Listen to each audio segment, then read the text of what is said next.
tentu kami mengucapkan rasa syukur bahwa undang-undang tentang ibu kota negara ini akhirnya bisa disahkan barusan di rapat paripurna. Kami bekerja, saya sering mengatakan pansus ini bekerja bersama dengan pemerintah dengan konsentrasi yang tinggi. Konsentrasi tinggi itu adalah bahwa kami sadar betul bahwa undang-undang ini perlu segera untuk rancangan undang-undangnya perlu segera untuk diundang-undangkan. Karena apa? Kami mengikuti perkembangan informasi, karena sejak awal kami juga pesan, ya, DPR itu memesankan bahwa agar pelaksanaan pemindahan ibu kota negara ini tidak terlalu membebani APBN. Nah, oleh karena itu, karena untuk tidak terlalu membebani APBN, maka kemudian harus dicari skema-skema lain. Ada kerjasama dengan pihak swasta, terus kemudian ya fund internasional, investor dan macam-macam. Nah, kami juga tahu persis pemerintah, khususnya Pak Presiden, sudah melakukan komunikasi dengan berbagai pihak itu, dan sudah banyak juga yang bersedia untuk melakukan kerjasama. Cuma pertanyaan cuma satu, mereka meminta ada kepastian hukum. Nah, oleh karena itu negara kita negara hukum, dan kekuatan hukum setelah Undang-Undang Dasar 45 itu berikutnya adalah undang-undang. Maka kemudian yang paling diperlukan untuk bisa melakukan tahap berikutnya dalam pelaksanaan pemindahan ibu kota ini adalah kalau ada undang-undang. Nah, itulah kesadaran itu penuh ada di dalam kami 30 orang termasuk 4 orang pimpinan di Pansus. Makanya kami bekerja dalam konsentrasi tinggi. Kami membuat jadwal yang ketat, tetapi juga kami paham betul, sadar betul bahwa dalam proses penyusunan undang-undang itu ada tata tertib, ada mekanisme, ada peraturan perundangan yang memayunginya.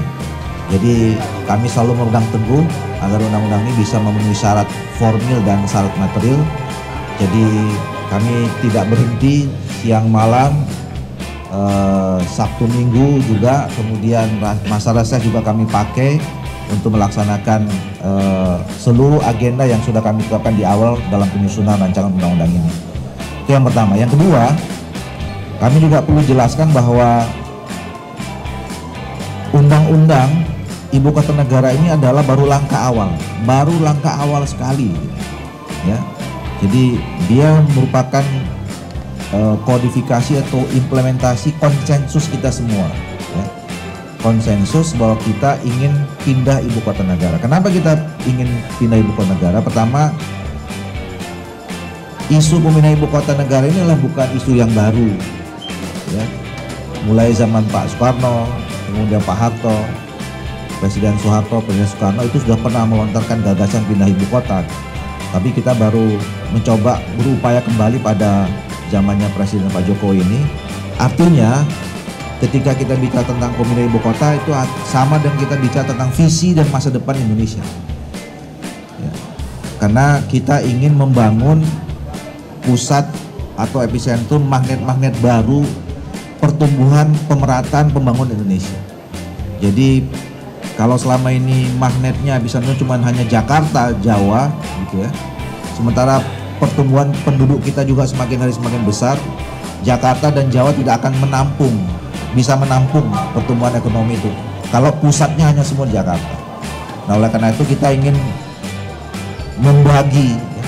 Mudah-mudahan dengan dimulainya pemindahan ibu kota negara ini nanti bisa diikuti lahirnya epicentrum magnet-magnet baru di daerah yang lain. Di Sumatera kita punya, di Sulawesi kita punya, setelah Kalimantan kita jadikan ibu kota negara. Dan yang kedua adalah bahwa kenapa kita bicara masa depan, pemindahan ibu kota itu pasti bicara tentang 500 atau ratus tahun ke depan. Sama juga kita menetapkan Jakarta pada awal pemerintahan ini dideklarasikan, umur Jakarta sekarang sudah 470-an tahun. Jadi pemindahan ibu kota, pembangunan ibu kota itu nggak bicara tentang 10-puluhan tahun, tapi ratusan bahkan ribuan tahun. Artinya kita menganggap Indonesia ini akan masih ada 500-1000 tahun yang akan datang dengan kita menetapkan ibu kota yang baru.